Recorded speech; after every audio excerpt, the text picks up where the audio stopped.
روایت کے اندر ہے کہ امام محمد تقی علیہ الصلوۃ والسلام کی بارگاہ کے اندر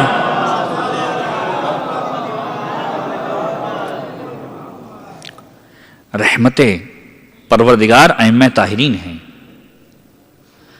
نوے امام کی بارگاہ میں ایک شخص آیا اور ایک مرتبہ امام کے ہاتھوں کا بوسہ دیا. امام سے کچھ مسائل کو دریافت کرنا چاہتا تھا. مولا سے سوالات کو کیا. مولا نے سوالات کے جوابات دیے. مولا کی بارگاہ میں کافی دیر تک بیٹھا رہا اور کہا میں چاہتا ہوں مولا آپ کے پاس آتا جاتا رہوں. مولا نے کہا کہ تمہارا استقبال ہم کریں گے. ایک دن آیا, مولا سے ملاقات کی, چلا گیا. دوسرے دن تپتی ہوئی دھوپ کے اندر آیا اور اس کے بعد مولا کا انتظار کرنے لگا کہ مولا گھر سے باہر نکلیں اور اس سے ملاقات کریں. مولا کو خبر نہ کی تھی کہ مولا سے ملاقات کرنے کے لیے آیا ہے. جب کچھ دیر گزری ایک غلام آیا اور کہا کہ تیرے مولا نے تیرے لیے غذا کا سبب فراہم کیا ہے. کسی کو خبر نہ تھی, مولا نے غذا کے سبب کو فراہم کیا. غذا دینے کے بعد کہا مولا نے تجھے بلایا ہے. مولا کی بارگاہ میں آیا, سوال کرنے شروع کیے کہ مولا مجھے یہ بتائیے کہ آپ کی دوستی ہمیں کیا صلہ دینے والی ہے, آپ کی محبت ہمیں کیا صلہ دینے والی ہے, آپ سے محبت کا کیا فائدہ ہے.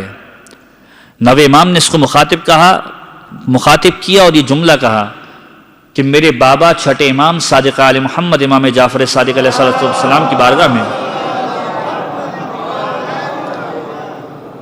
ایک خراسانی شخص آیا. میرے بابا کے پاس سے غلام ہوا کرتا تھا جو میرے بابا کی خدمت کیا کرتا تھا, اور خدمت کیا کرتا تھا اس طریقے سے کہ میرے بابا کا ہر کام کیا کرتا تھا. کوئی ضرورت ہو میرے بابا کی وہ غلام پورا کیا کرتا تھا.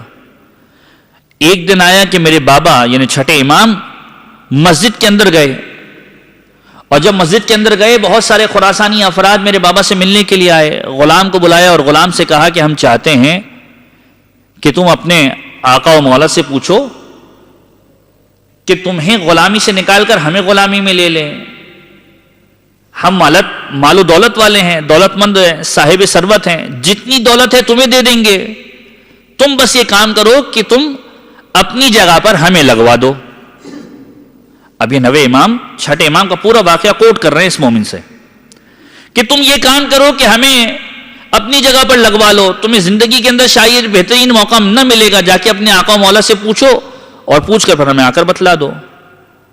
یہ غلام مسجد کے اندر داخل ہوا, چھٹے امام کی بارگاہ کے اندر داخل ہو کر سوال کیا, یا مولا زندگی کے اندر ایک بہترین موقع پروردگار عالم نے فراہم کیا ہے, کہ اگر یہ موقع مجھے میسر آ جائے تو کیا آپ مجھے روکیں گے؟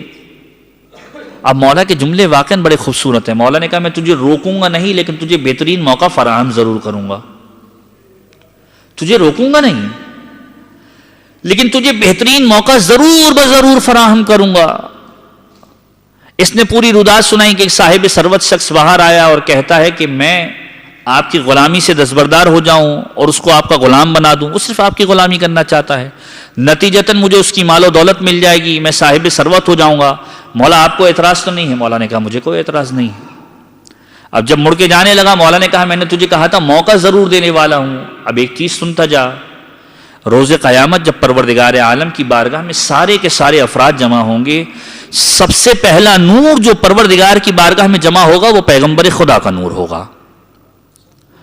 اور جب پیغمبر کا نور پروردگار کی بارگاہ میں آئے گا, اس سے ملحقہ نور جو ہوگا وہ مولائے کائنات کا نور ہوگا. کہ ہمارے بابا کا نور جنہیں مولائے کائنات کا نور, اس نور سے ہم سارے کے سارے ائمہ طاہرین منسلک ہو جائیں گے. اور ان نور انوار کے ساتھ جب ہمارے شیعہ آئیں گے تو وہ نور کے ساتھ ملحق ہوتے چلے جائیں گے. اور جب روز قیامت برپا ہوگی تو ہمارا ہر چاہنے والا کہ جس نے ہماری ولایت کا دم بھرا ہوگا ہمارے ساتھ محشور کیا جائے گا.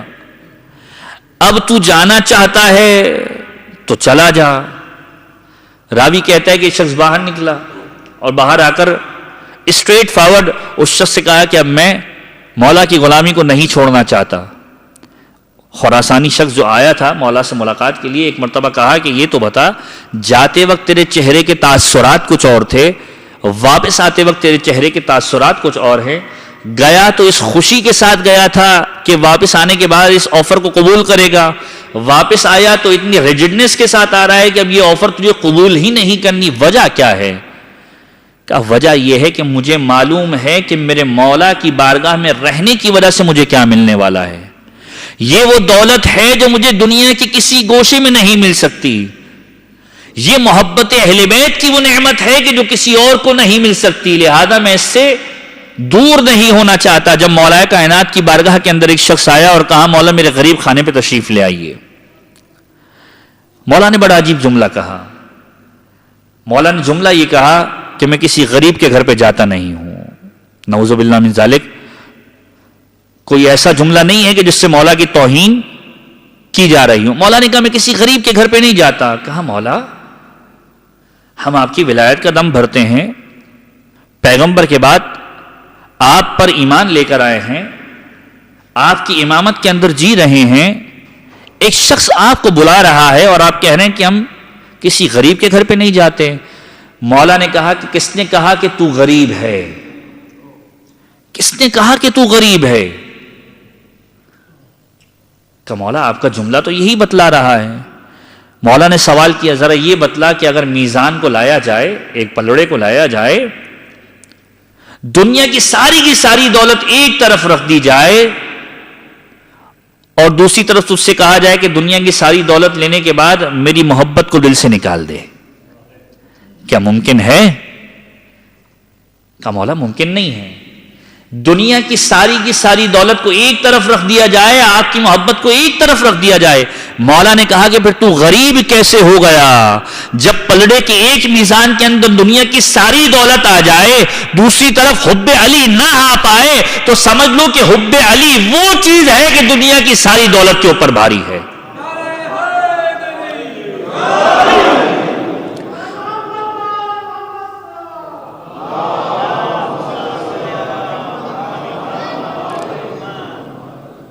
دنیا کی ساری دولت پر یہ حب علی بھاری ہے۔ میں نے اسی لیے کہا کہ میں کسی غریب کے گھر پہ نہیں جاتا، جس کے دل میں محبت اہل بیت موجود ہے وہ دنیا کا غریب ترین شخص نہیں ہے بلکہ دنیا کا امیر ترین شخص ہے۔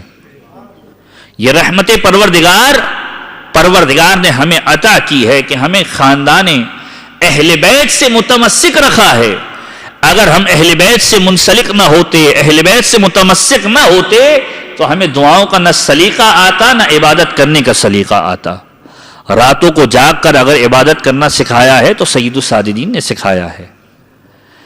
اگر مشکلات کے اندر بہادری کو دکھانا اور عبادت کو انجام دینا سکھایا ہے تو علی ابن ابی طالب نے سکھایا ہے۔